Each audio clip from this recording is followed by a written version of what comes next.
Olá pessoal, tudo bem? Estamos aqui de volta no nosso estudo do PET 5, né? Hoje nós vamos falar o estado de bem-estar social no Brasil, tá? O que quer dizer estado de bem-estar social?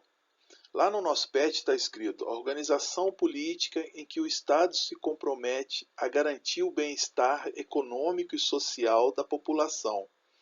Também é chamado de Estado-providência, onde o governo adota medidas ativas para proteger a saúde e o bem-estar geral dos cidadãos, especialmente aqueles em necessidade financeira.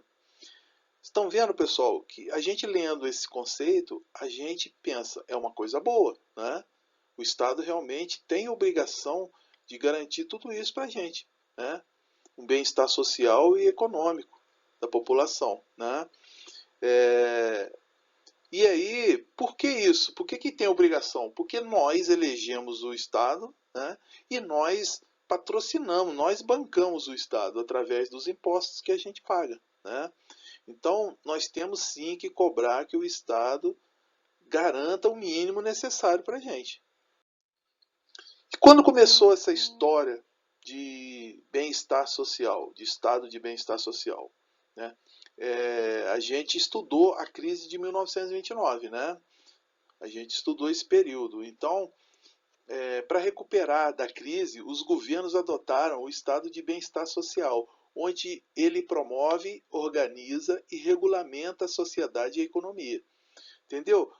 Como os países saíram destroçados economicamente, socialmente, né, da crise de 29, vocês lembram bem, né? Foi a maior crise do capitalismo mundial, né? Então, até então nós tínhamos o liberalismo em alta, né?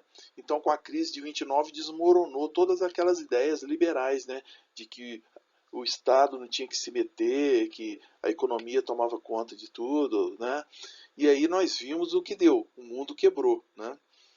E nós temos dois exemplos disso, de recuperação desse período, que foi o governo Vargas e o governo de Roosevelt nos Estados Unidos, né? E aí nós tivemos essa ideia se espalhou, recuperou muitos governos, muitas economias, né? O mundo começou a girar. Por quê? Porque o governo começou a patrocinar obras, né? Começou a, a fazer girar a economia e aí as coisas foram voltando ao normal, né? Isso demorou alguns anos, mas voltou. Né? Com a intervenção do Estado na economia, o sistema produtivo voltou a crescer. Foi o que eu falei. A população voltou a recuperar o poder aquisitivo e aumentaram os postos de emprego. Tá vendo? Uma coisa puxa a outra. Se você consegue, o governo cria mecanismos para gerar emprego, né? As pessoas recebem salários e com esse dinheiro as pessoas consomem. E aí volta a girar a roda da economia, não é isso? Então nós vimos que foi um modelo que deu certo, né?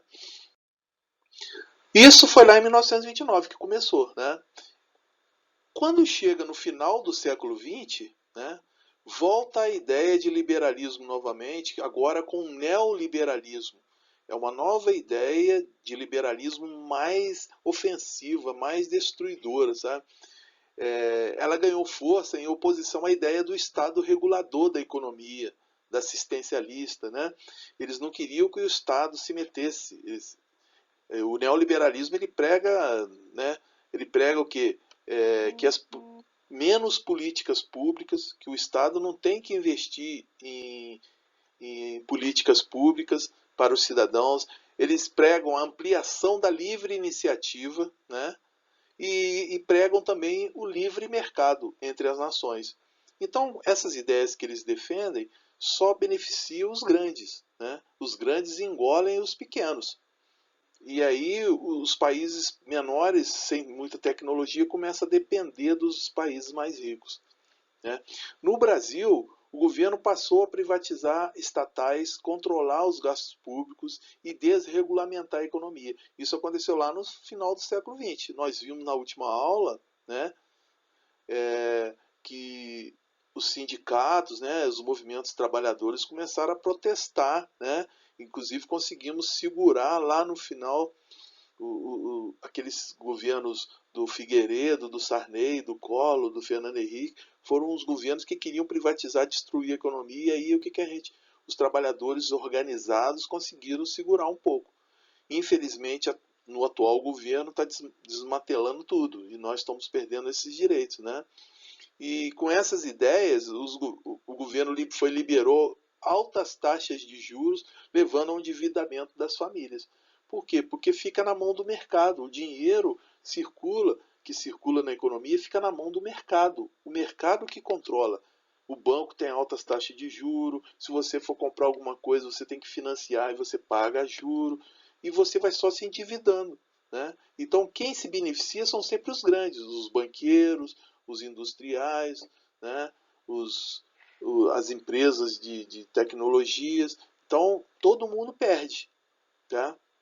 Mas é uma coisa histórica, é um momento histórico que nós estamos passando, né? Como nós vimos lá atrás no liberalismo, e eles entraram em colapso em 1929, né?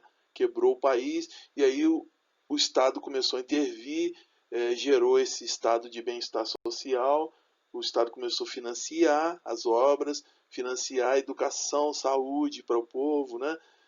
Financiar obras públicas, empresas estatais, e aí o neoliberalismo chega para acabar com tudo isso.